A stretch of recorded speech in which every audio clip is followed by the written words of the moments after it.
On va découvrir un métier peu connu, celui de pilote maritime. Ils sont un peu plus de 300 en France. 2 sont affectés à l'année au port de Nice, Emma Arnaud et Michel Bernoin.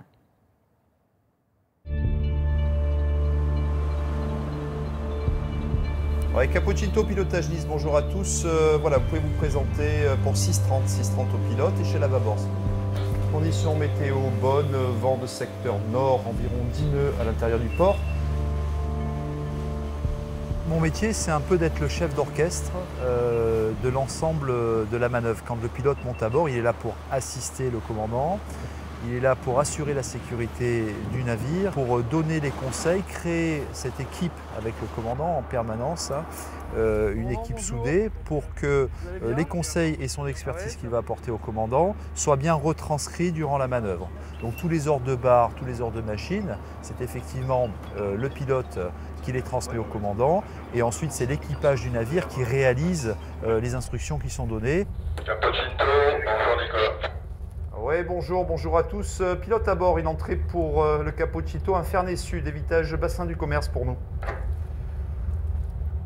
Évitage au commerce, tu peux rentrer, je te mets les feux. Allez, merci, on a les feux. À tout à l'heure. Ce navire est un habitué du port de Nice, bien sûr.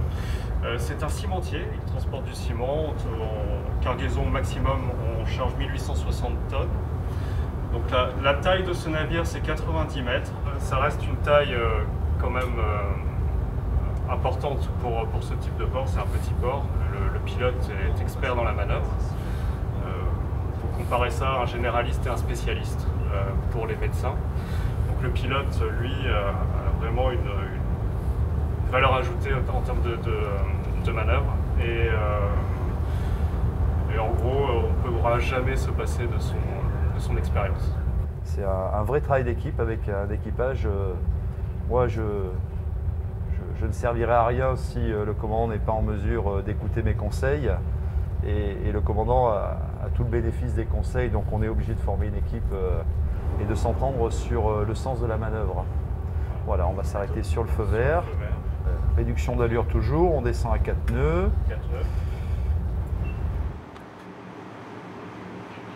On y est presque.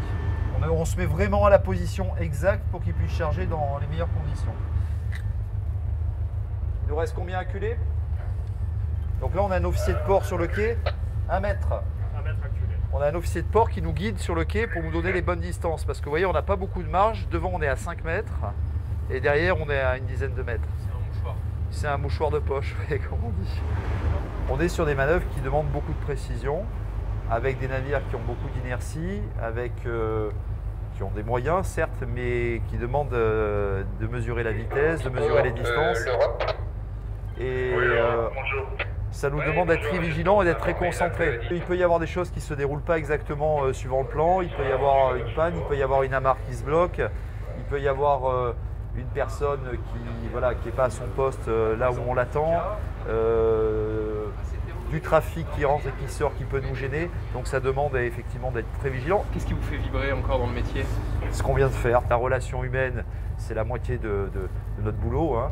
Et le reste du temps, c'est cette expertise, cette finesse, on va dire, ce petit côté parfois un peu artistique qu'on recherche parce qu'on essaie d'être toujours mieux placé. C'est en permanence une adaptation à la situation et en permanence, on a personnellement un sentiment de faire une nouvelle manœuvre. Il n'y a rien qui est toujours identique, voilà, jamais.